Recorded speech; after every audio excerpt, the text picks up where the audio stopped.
Welcome to Mission Evolution Radio Show with Gwilda Wiyaka, bringing together today's leading experts to uncover ever-deepening spiritual truths and the latest scientific developments in support of the evolution of humankind. For more information on Mission Evolution Radio with Gwilda Wiyaka, visit www.missionevolution.org. And now, here's the host of Mission Evolution, Miss Gwilda Wiyaka.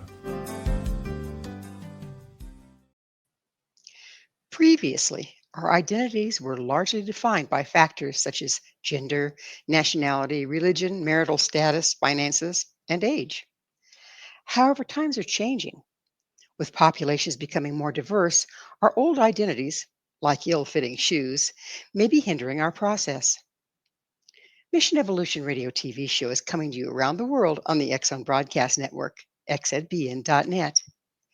With us this hour to reevaluate identity is Jaï Bristow. Jaï is a multi-ethnic, queer, disabled, diversity, equality, inclusion, identity, belonging coach and consultant who has been facilitating groups around social identity since 2016. Jaï offers workshops on power, privilege, and prejudice to become aware of and find freedom from oppressive structures in society and in oneself. Bristow's work is inspired by life experiences, mindfulness and inquiry practices, and NVC and trauma healing tools. Jaï's website, jaïbristow.com. Jaï, thanks for joining us on Mission Evolution. Hi, Gwilda. Thank you so much for having me today. It's just a pleasure to have you here. You're coming all the way from Gay Paris, yes? Yes, Paris. Hello, bonjour. Bonjour, monsieur. Okay, so let's clarify some things in your bio. What is a diversity, equality, inclusion, identity, and belonging coach?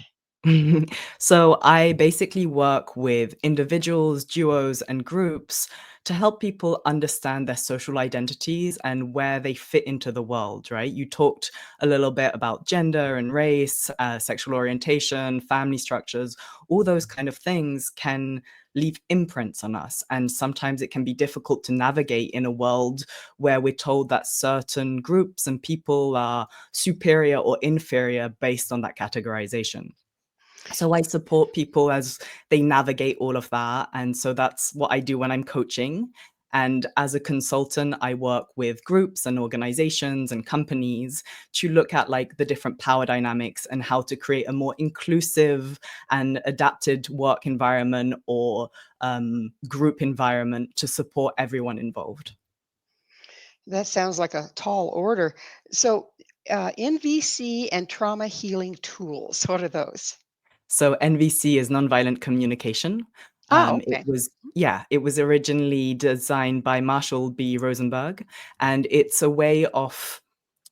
it combines different tools which support people to connect to the core feelings and the core needs, and then look at strategies that support people in connecting through those core feelings and needs. And we see that often we think, oh, I need a chocolate cake right now, for example, right? And actually it's like, okay, that isn't in itself a need. That's a strategy, whether that's to meet a need for comfort or hunger or pleasure. And so that's what nonviolent communication is. The trauma healing, I've co-hosted a number of trauma summits and other online conferences around trauma healing. And I look at all the different methods that I've learned over the years. And I incorporate that into looking at how we can heal collective trauma altogether, because we all, in different ways, shapes and forms, are suffering from trauma in our lives. Now, you don't have a degree in psychology or anything, so you don't come at it from a psychological standpoint? No, my training, I've studied various things and I've done lots of different courses. And I also speak a lot from my own life experiences. And I really see how that has taught me a lot, just through the different identities that you listed at the beginning, and also all the different trainings I've done over the years. Got it.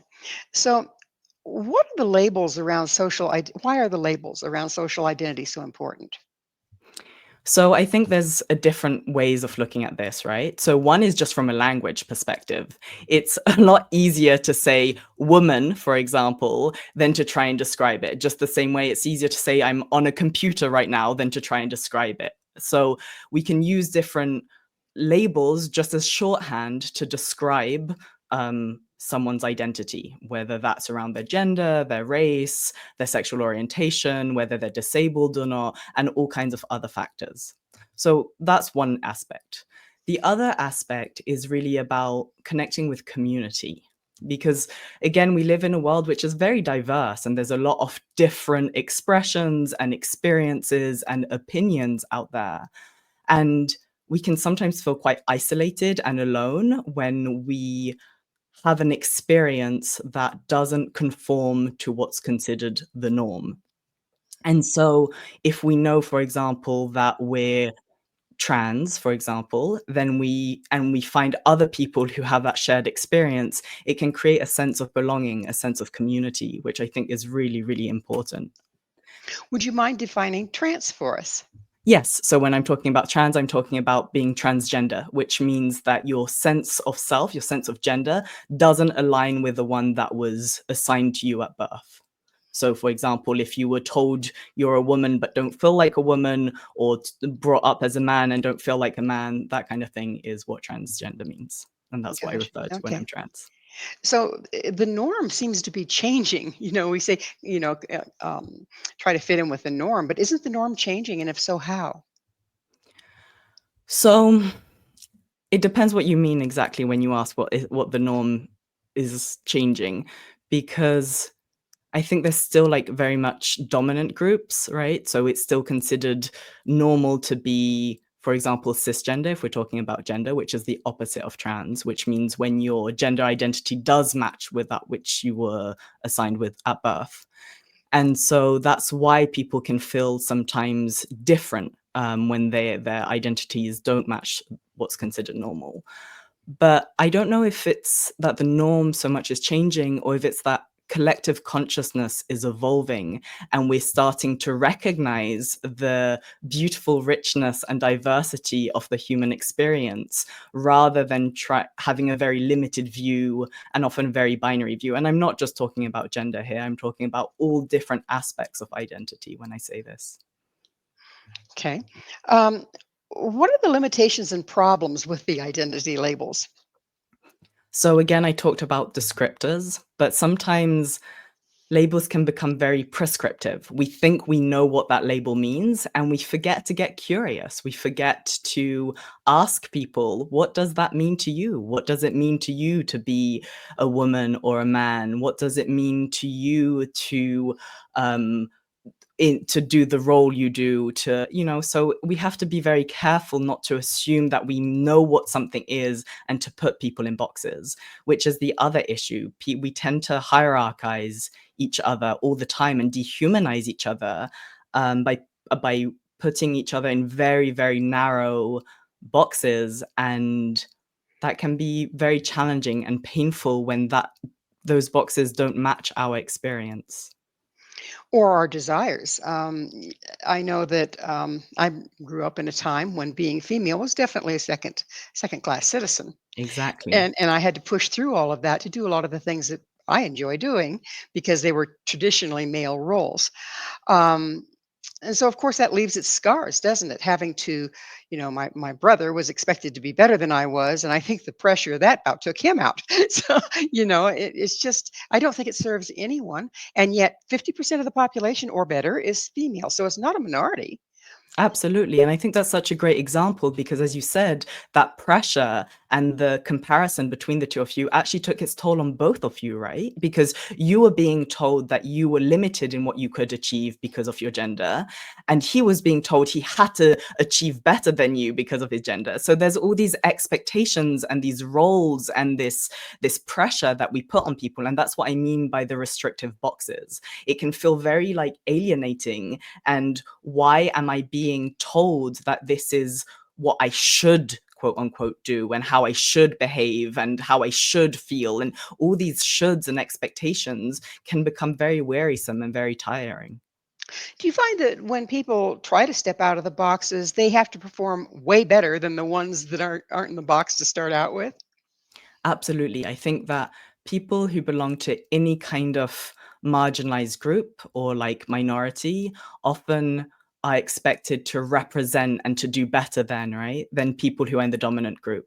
So let's take the example you were giving earlier about men and women, and if we're talking about gender, that idea that if a woman fails, it's that women are bad at such and such. Whereas if a man fails, then it's just he wasn't good at the job. But again, it goes beyond gender. We see that often with racial dynamics when a person of color, a Black person or other person of color doesn't do as well as a white person, then it becomes a stereotype. It's like they're expected to represent the entire race that they belong to.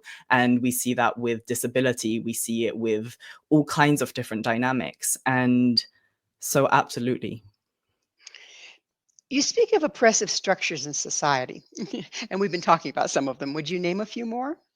Yeah. So we see, like with patriarchy, this inherent idea that cisgendered men are somehow the dominant group and are somehow superior, whether it's explicit or not. I think previously it's definitely been more explicit, and now it's kind of more embedded in society. It's more subtle, but it still takes its toll because we all internalize those messages. Whatever our gender, we internalize the idea that certain people are superior and certain people are inferior.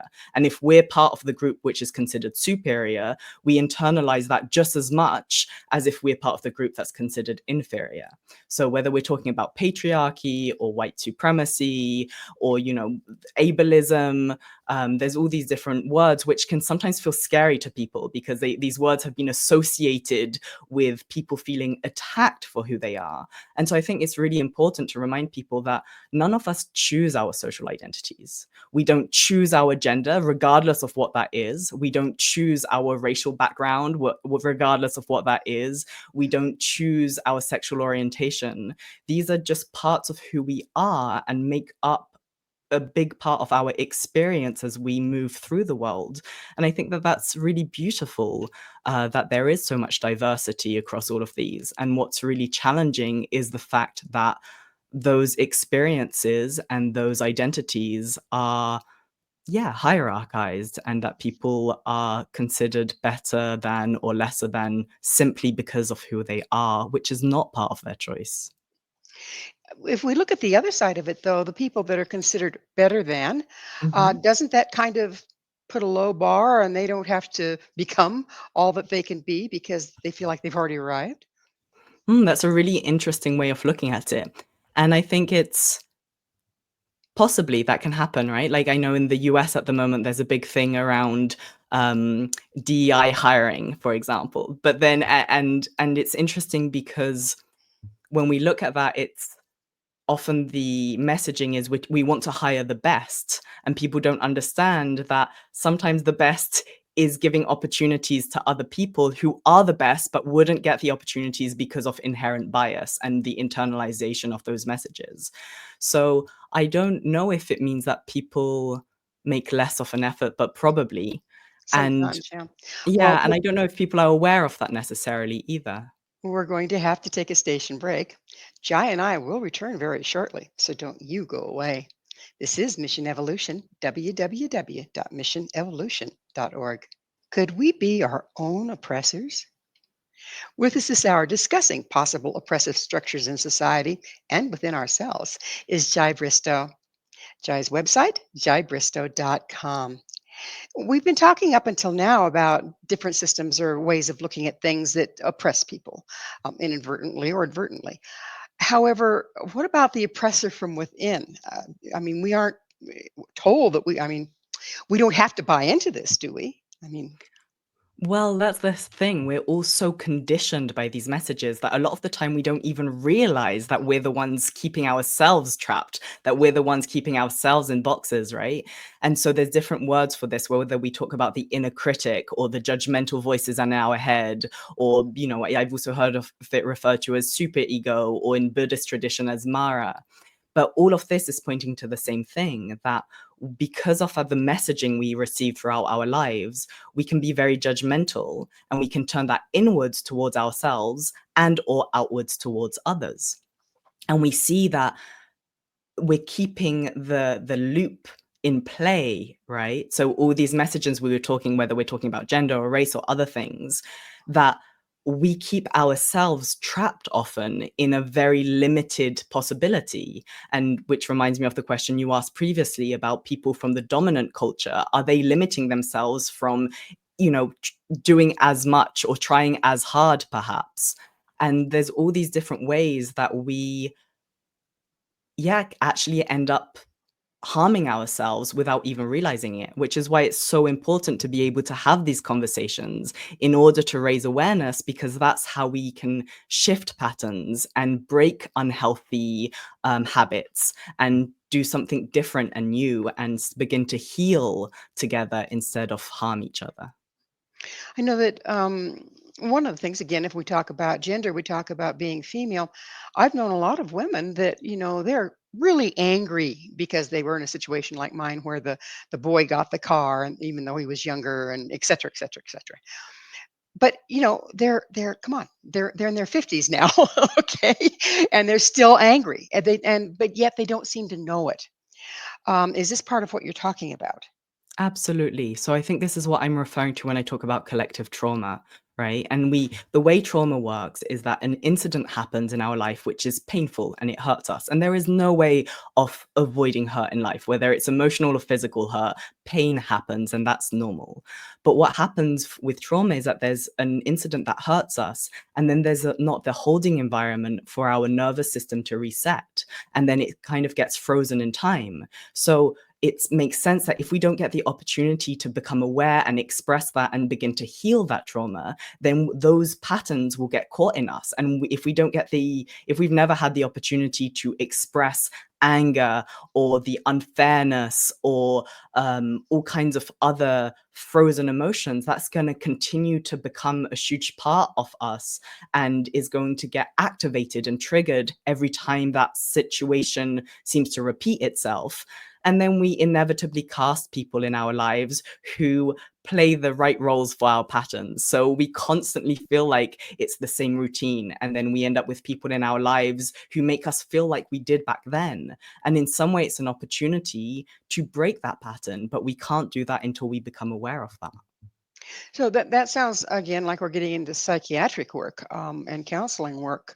What other approach is there for us to go within that doesn't require a degree in psychology?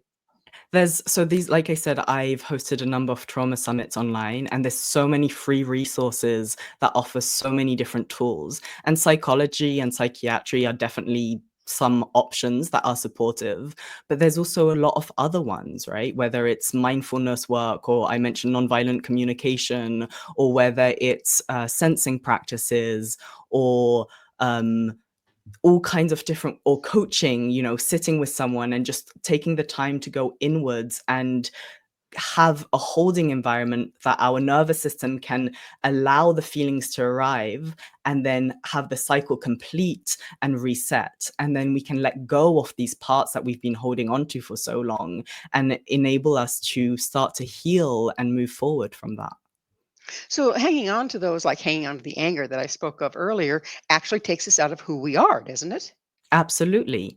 And not just does it take us out of who we are, but it kind of becomes so much part of our identity that it's not just that it takes us out of who we are, but it becomes a persona of who we are. It creates this new part that we don't know who we are without that anger, because it's been alive in us for so long. And so that's why this work can be very challenging when we look at our identities and our patterns and our trauma behaviors. And it's also really valuable and liberating, because it allows us to find different new options and to build resources and capacity internally and externally to have more spaciousness. And that when we're confronted with something that can activate some anger, we don't need to respond in familiar ways. It doesn't add so many layers that we get overstimulated and overactivated, and we can learn to respond rather than react. We can learn to take a minute to, I see what's going on here, and therefore I have space to adapt to the situation in an attuned way, rather than just immediately react without realizing that that's what we're doing. So it's kind of like becoming your own witness. That's a big part of it, absolutely. Um, but it's about getting to know ourselves, to understand and bringing in some compassion that, this anger, for example, or these other parts that we've been holding on to, that they're very normal human experiences. It's not about trying to get rid of them. It's actually about welcoming them and embracing them and understanding them and bringing in enough compassion and spaciousness that we don't need to hurt ourselves or other people when we're confronted with them. So if we deal with the oppression found within ourselves, how does it affect our relationship to those found in society? The oppressive structures in ourselves and in society, is that what you're asking about? What I'm saying is, if we deal with the oppressor within, Mhm. how does that change the way we respond to things that would try to oppress us from without? Oh, massively, because suddenly we can see that it's all a projection, right? And that we're no longer believing into it. And if we're not buying into it in the same way, it doesn't take its toll as much. It doesn't suddenly make everything happening in society stop happening, but it gives us a lot more capacity to be able to face the situation. It also creates what I call the positive ripple effect, which is, the cliche hurt people, healed people, heal people.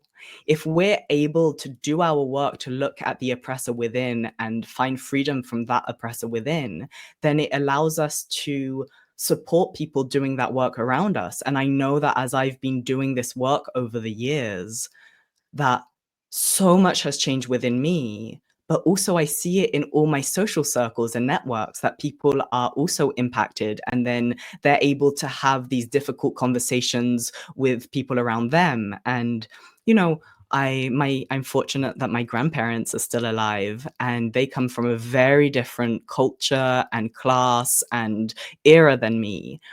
And yet we're able to connect and find commonality and love between us and have conversations around gender and race and politics and all these kind of topics that can be very activating and very polarizing for so many people. And we're able to do that only when we take the time to look within and to build that capacity to not get so activated, as I said, to have the capacity to respond and meet the other person where they're at, rather than get super reactive and see the other person as an enemy. Let's talk about the energetics of that, because I think we've all experienced being in a room with somebody that accepts themselves, ergo, they accept everything around them. And you can just feel that. Okay. And we've also been in the room with somebody that's just waiting for an excuse, right, to dump the anger on something. But that's really at the invisible level, isn't it? Do you feel Absolutely. do you feel that this kind of inner work where you start to accept yourself manifests energetically and that changes things around you as well? 100%. And I would also say, with the two examples you gave, I say they're two sort of ends of a spectrum, right? And actually, the ideal situation is neither one nor the other, because if we go too much into we don't care what's happening around us, that's something that's known as bypassing. We go into this state of like, we don't necessarily feel the harm that's being caused. We can sometimes hear language around we're all one, we're just one human race, and that denies and ignores the reality of people who face racial discrimination on a daily basis, who are hurt by the racial systems in place of white supremacy, if we want to use that language, or whatever language we use, right? And so it's important that we build resilience and capacity without bypassing and ignoring the reality that is faced by so many people on a daily basis that is causing harm.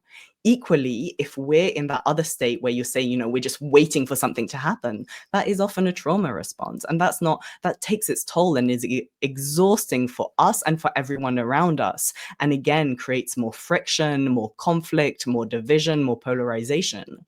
And so in the work that I do, it's really about finding ways of building bridges between different social groups, social identities, being able to have conversations which both reconnect to the humanity in the other and reconnect to our own humanity without bypassing the myriad of different experiences that each person can have. Isn't one of the difficulties we run into is there's kind of this overlording feeling that if we accept a person's point of view, then we're agreeing with it and have to take it on.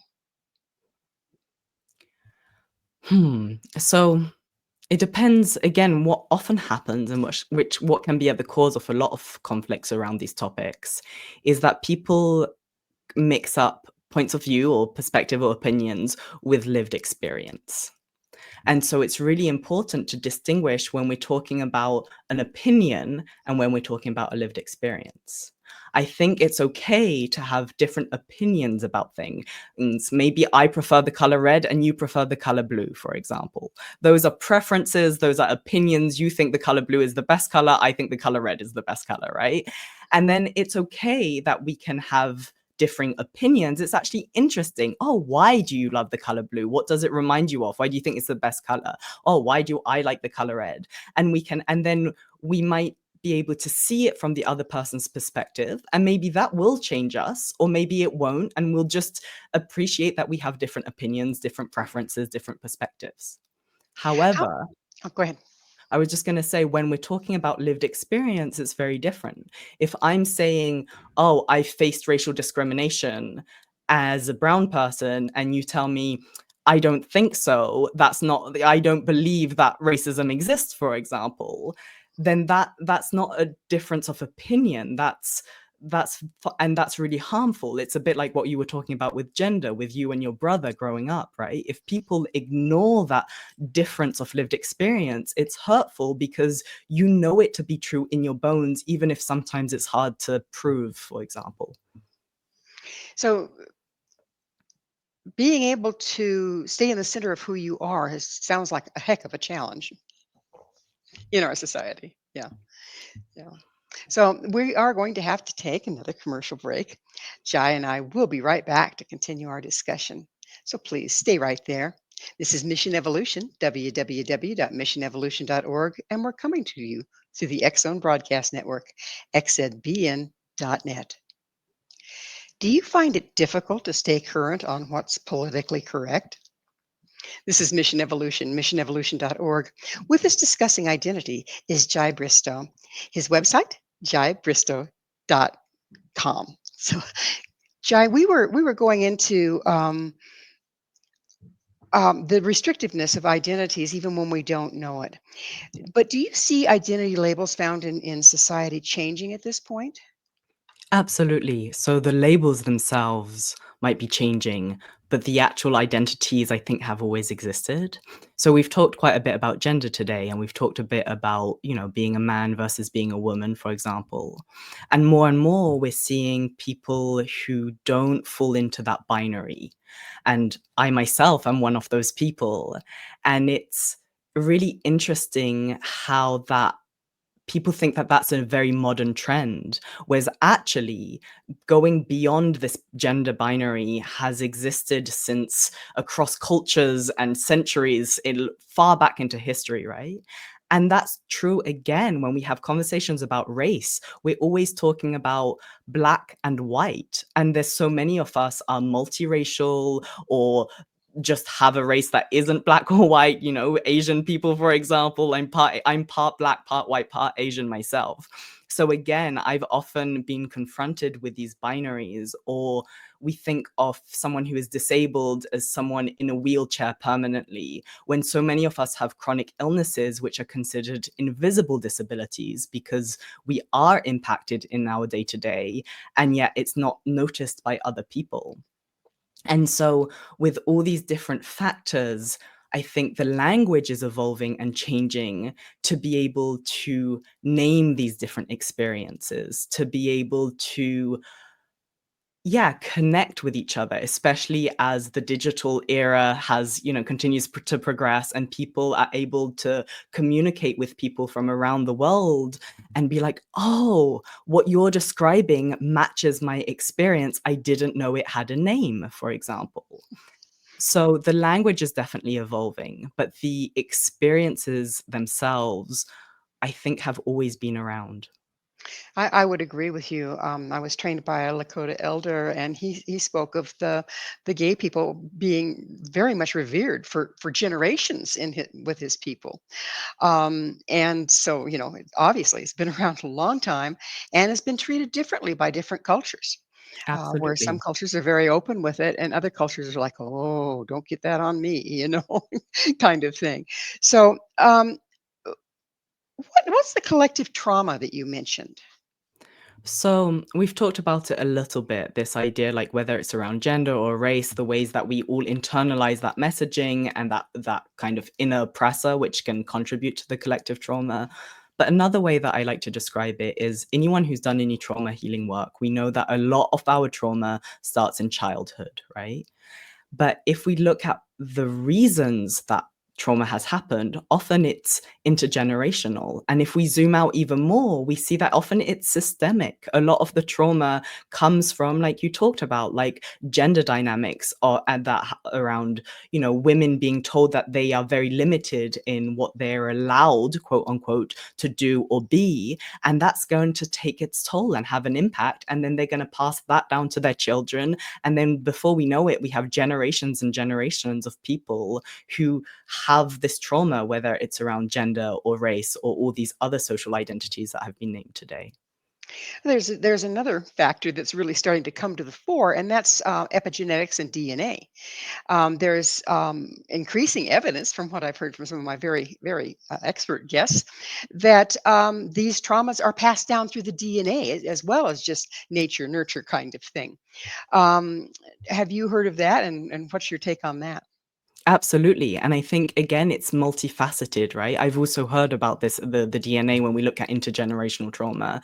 And of course, the environment is also a huge part of that. And the environment take factors in all these like different systems of oppression. Again, these are words that people don't necessarily like to hear. And I understand that they're uncomfortable words, but they're true words as well. And we have to take into account all of it and take a holistic look at trauma, the environment, both familial and societal, whether that's local or on a bigger scale, the cultures that we grow up in, the messaging within each culture.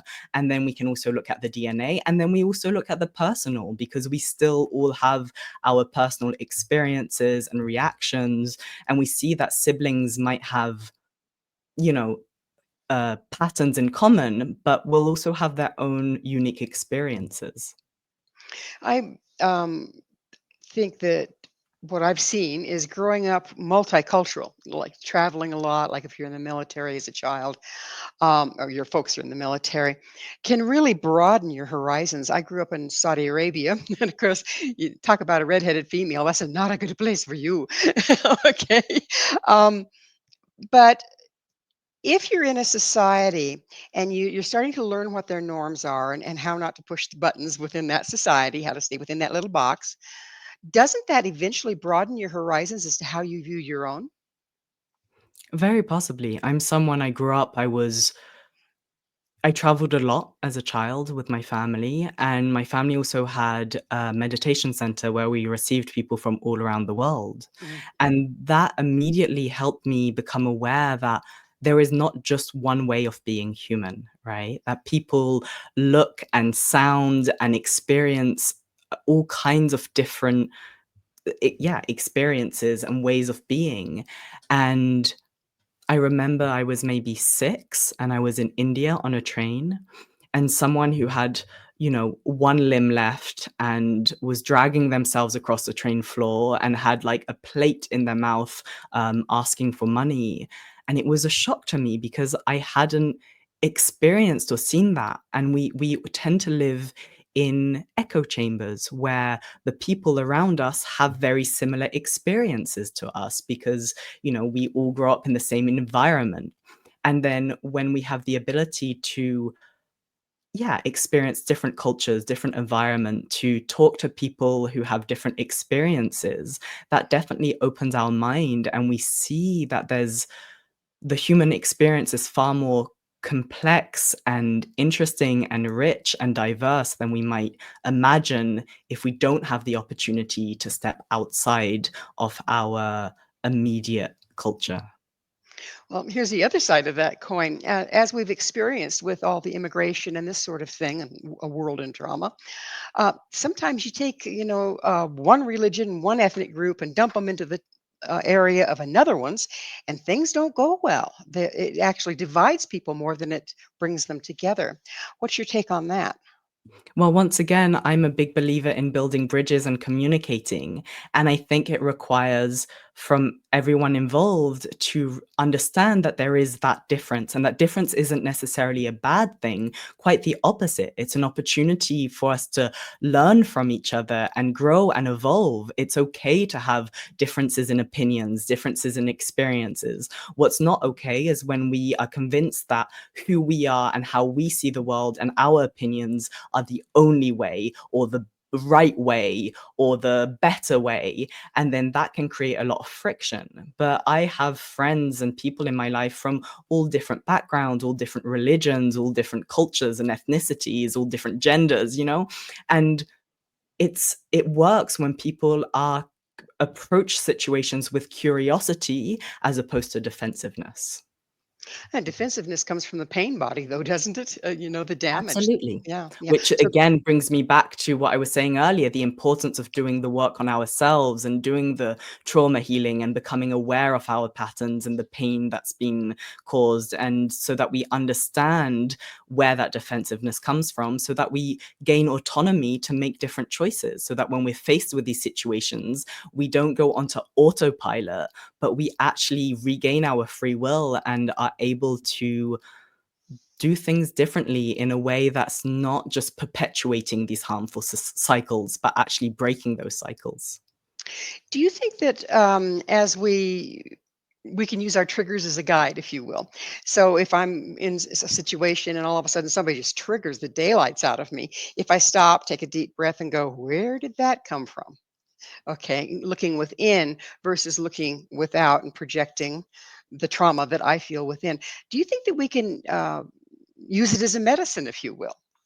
Yes, I'd say they're like alarm bells, our triggers, right? It's saying alert, alert, alert, pay attention, pay attention, pay attention. And I think when we're doing this work, we both need to be able to look inwards and notice that we're triggered. But it can be really hard to do, because when we're triggered, we're literally in a trauma response. We're disconnected from ourselves. We're not thinking straight. And that's why it's also important that we can recognize when someone else has been triggered, so that we can create some safety for that person, for their nervous system to regulate before we continue with whatever's been said. And being able to create that safety, that security, that holding for the regulation of the nervous system is imperative to breaking these harmful cycles. So it's really important that we can know ourselves. And in knowing ourselves, it's also important that we have the ability to tune in and to connect to other people and to realize, oh, that person's been triggered. So rather than me getting frustrated that they're having a strong reaction, or feeling victimized by their reaction, or thinking they're attacking me, or whatever it is, it's okay, something's happening here. I don't know if it's that person's personal history, if it's something systemic to do with, their environment, or their identities, or whatever it is, but something's happening. Let's just slow everything down, take a pause. What's happening in me? How can I support the person? So it's always the both and the learning to get to know ourselves, and also looking for those alarms in other people, so that we can again attune and support each other in the healing journey, which needs to be a collective process as opposed to taking the individual responsibility all the time. It seems like today, and I know it's always been around, but it seems like today polarization is a real issue. Okay. I know you go on social media, no matter where you go, there's this side and then there's this side, and they're stirring the pot, trying to get everybody else all stirred up about it. Now, I know that's been going on forever, but it seems like it's more intense right now. And yet we're supposed to be entering into an era of more unity. What's going on? Yeah, good question. I wish I had one simple, easy answer. I think again, it's the pros and cons of social media, right? On the one hand side, it allows us to connect with people from all over the world, to embrace the diversity and variety of the human in existence. On the other hand, the algorithms really emphasize these echo chambers that I mentioned earlier, where suddenly everyone seems to have the same opinion as us, and therefore it's reinforcing the us versus them, that we're right, therefore they're wrong, whatever your opinion is, whatever your stance is. And I see it across, the political spectrums, across all different identities, that there's this real belief that if I'm right, they must be wrong. And that there's a unwillingness often to question, and like I said, to come in with curiosity and be like, why do you believe that? Why is this important for you? Where is this coming from? And also with the hopes that the other person will then be able to open up and respond and allow us to then share what's happening with us. And that's where nonviolent communication is excellent, because it offers tools around really listening to the other person, connecting to the needs and the feelings below all the surface of what's being said. And again, it can be challenging because it can be very triggering. If someone's saying, something that directly impacts my lived experience, like I said, opinions and experiences aren't the same thing, right? So if someone's saying something, Well, I'm there's a lot of sorry. oh, sorry, go ahead. We're gonna have to leave this as a cliffhanger because it's time to take another station break. Stay tuned. Jai and I will delve deeper into our culture's ever-shifting identities. How can we feel accepted by others? This is Mission Evolution, missionevolution.org. We're continuing our discussion with Jaï Bristow. Jai's website is jaibristow.com. Jai, it's from birth.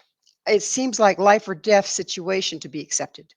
That's how important it feels to us, because let's face it, if you're not accepted, and if you're a pup in a litter and you're not accepted, you're dead. And I think that there's a lot of very deep conditioning that says if you're not accepted, you're dead. How much does that distort who we really are, and what's the antidote? Yeah, absolutely. The longing for acceptance, for belonging is a huge drive for all of us.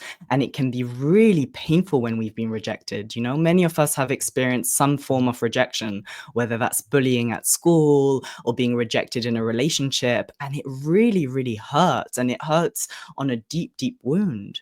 And then for those of us who have identities which don't conform to the norm, we have extra layers of that. And it can be, again, quite traumatic, quite painful.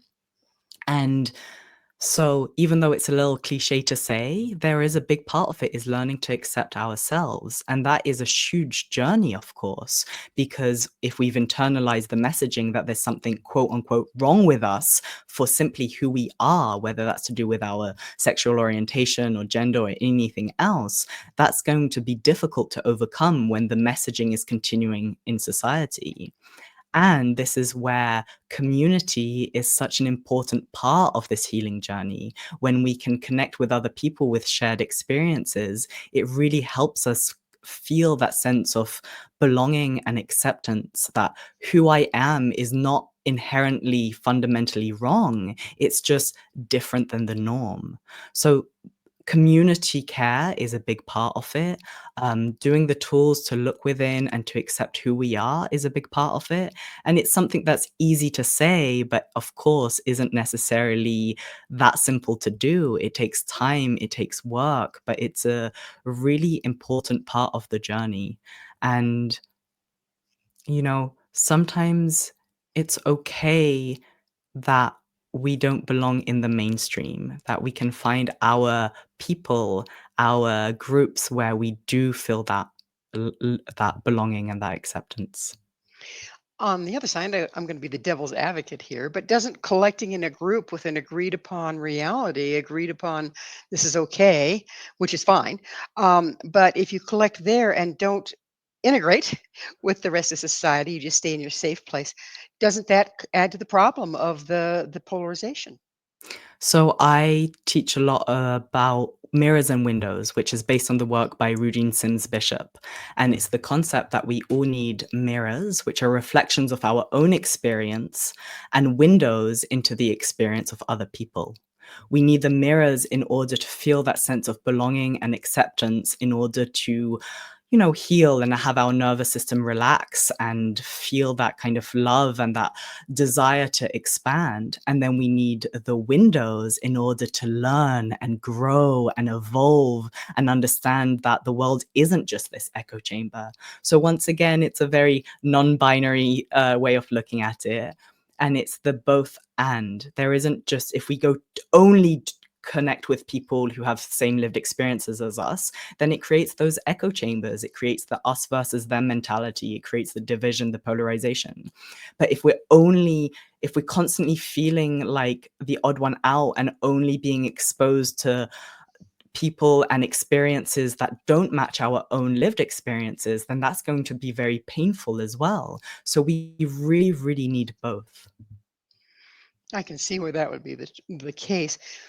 The one thing that we haven't talked about, we've touched on it just a little bit, is the great transmuter, which is love. Okay. If we are able to come into our hearts before we communicate with people that have very different ideas or lifestyles than ourselves, is that helpful? And if so, why? It's absolutely helpful, and we still need to factor in the power dynamics, right? It's not fair to assume that everyone has to come in from the same place with that sense of love and accept each other all the time, because it's, if we take a very common hierarchy, like a workplace environment, if there's a boss and an employee, it's explicit that there is a hierarchy. When the boss says something, the employee has to listen in a certain way, or the employee's voice isn't as accepted as the boss's voice, right? And so there is this power dynamic which will impact the relationship, which will impact the dynamics and the ways that they experience the workplace. However, in society, those power dynamics are at play all the time, but aren't always explicit. And so again, this part that I was talking about like people who belong to dominant identities versus people with marginalized identities, that creates a power dynamic. It also impacts the trauma that we feel. So again, people with a lot of marginalization and face a lot of discrimination, have more trauma, are more likely to get activated and triggered than people who have existed in environments where they are the dominant person or group or identity, and therefore have received a lot of mirroring, feel this sense of a legitimacy in who they are, feel that sense of belonging and acceptance. And so I would say, often if you have more systemic privilege and therefore more power, then yes, please open your hearts, but also open your ears, listen to the experiences of someone else. Because in this mirrors and window analogy, what happens is people from dominant groups, they have a lot of mirroring, but not many windows. And then people from more marginalized groups, they have a lot of windows, but not much mirroring. So yes, love is very important. Love can transmute a lot of things, and we also have to acknowledge the different power dynamics, the different lived experiences, the different toll that different identities can take through the ways that we're treated in society, as opposed to the identities themselves. When we're talking about gender identification, this becomes very, very, very difficult because all of our languages, there might be exceptions I just don't happen to know of, but all of our languages use gender. I mean, some of the languages even assign gender to inanimate objects, and you have to know which gender it is or you're not speaking properly. How much do you think this has to do with the difficulty that we're having about how to speak, how to call somebody, what to say, what's politically correct? Yeah, so like I said, I'm in Paris right now and I speak French, and French is one of those languages which is incredibly gendered, right? You can't, there's, every word is gendered. And often people think that it's assigning gender to the inanimate object, but actually one way of thinking of it is just assigning gender to the words themselves, to the sounds of the words, and then that makes it a little easier. I think we're very fortunate in English that actually English is not a very gendered language. So English is one of the ways and languages that it's quite easy to adapt. And we see that when people struggle to adapt with different language and use they pronouns, for example, which has existed as a singular pronoun since before the time of Shakespeare, and that, the second pronoun you is also used singular and plural, and no one complains about that. So people who struggle in adapting, often what's happening is, again, it's the ways that we're conditioned, that we constantly are projecting gender onto people. We might not do it with inanimate objects the way other languages do, but we do have that conditioning. And so, like with everything and any ways that we evolve, we can just practice and come in with that same curiosity. When we're in doubt, we can ask people and remember that, there can be different layers of trauma. And if someone looks like they're getting triggered, then it's just creating that safety and that holding and allowing the nervous system to regulate rather than getting defensive or fearful. And that it's okay when things are changing and evolving, that people make mistakes. We just have to be willing to recognize that that's happening and, apologize and move on. I like that. Apologize and move on. How does sharing ideas across diverse identities contribute to our evolution?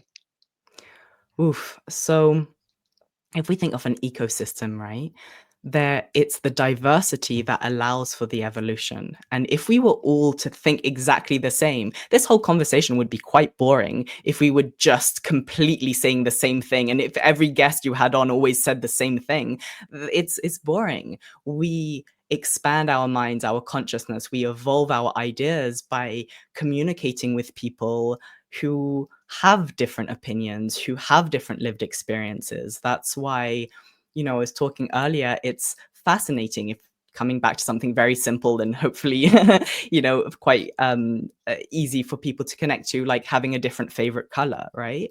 If it's just rather than you're wrong, I'm right, or vice versa, but actually getting curious and connecting, and then we can suddenly see the beauty in all the different colors, as opposed to feeling like one has to be better than the other.